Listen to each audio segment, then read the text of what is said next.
Matthew, how are you? Pretty good. Hurting a little bit, but my spirit is very high. Very, very positive right now. I was going to ask you, how's the body feeling? My left calf is throbbing right now. My right foot hurts a little bit, and my right hand hurts a little bit. But other than that, I'm pretty good. We'll try not to keep you so long. It was the Battle of the Matthews, Battle of the Hair.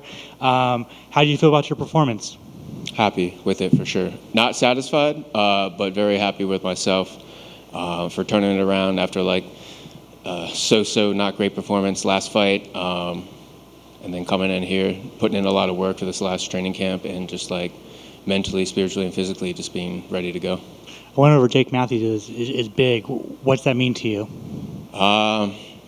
Just means a step in the right direction, in terms of my maturity and growth as both a fighter and a human. For a guy like Jake, who's been in the UFC for a while, he basically grew up in the UFC in his career.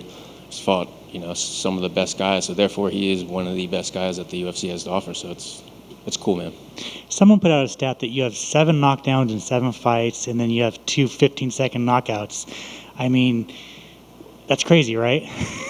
Pretty wild, man. But at the same time, I take it from my football career, man. I was idolized Sean Taylor, idolized these Brian Dawkins, these hard-hitting defensive players that just went out there and just lay their bodies out on the line, man. That's if I can do that every fight, I'd like to. That'd be my style that I want to put out there. I mean, it's pretty goddamn close comparisons. What was the game plan coming into the fight? The game plan was to literally use any and all my skills necessary to win the fight, and I think that was pretty much paramount in helping me win, because a lot of past fights I fell in love. I love boxing, and whether you're talking about Dempsey or these old school boxers to all the way now Triple G and some of these modern day boxers, I've always loved boxing, but it's got me in trouble with fights because I'll just use my hands, and it's pretty easy to deal with somebody in mixed martial arts. That's all they're doing is trying to box with you. So Coach John, Coach Sebastian, and my brother were all harping on me yo, go out there, you need to perform, and you need to use every single bit of your skills necessary. It's you do that, you're going to win this fight. Were you surprised he was still going in that third round after dropping him? I mean, dropping him pretty bad. Not really, man. I mean, like I said, I talked to Paul a little bit after because he kind of asked me a similar question. I was nah, man, not really. He's one of the toughest that there is out there. So I totally knew he was going to be able to recover. Don't get me wrong, I was looking for the finish. But I think it was just a little bit of my maturity and experience as a fighter starting to show.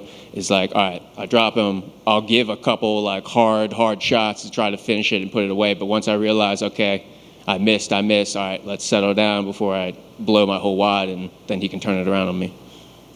Do you think this is your best performance in the UFC so far? Definitely, hands down.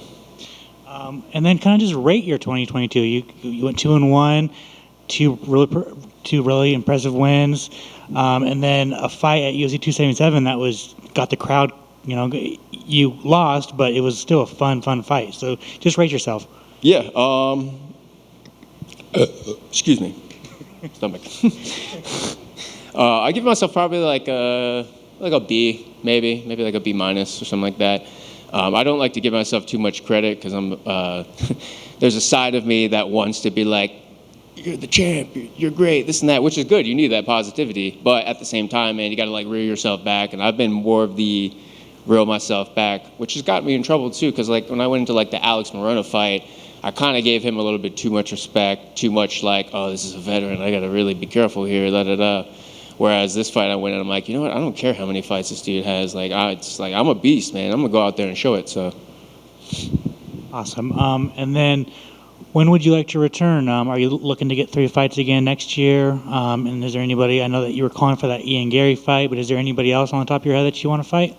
I'm not big on call-outs, man. I think as I keep getting experience, I'm going to probably start chirping a little bit more and start putting names out there and stuff like that. But at the same time, man, I could die tomorrow and never fight again.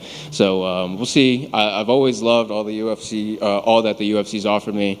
Every person that they've thrown at me, I've enjoyed the challenge, and I've enjoyed preparing for it, and I've enjoyed the fight. So whoever they want to throw at me, I haven't had any welterweight call me out yet, so maybe I'll get a call out from somebody, and we'll see if they want to dance. But maybe after this fight, I'll start getting some people calling me out.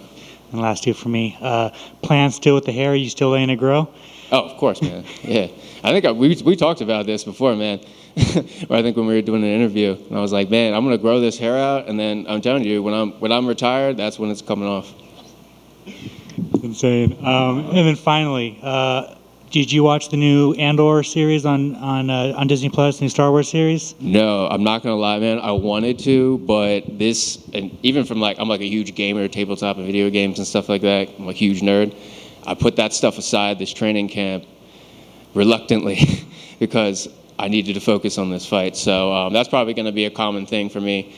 I'll save the getting hardcore into the gaming for when I'm kind of like recovering and not so much in training camp.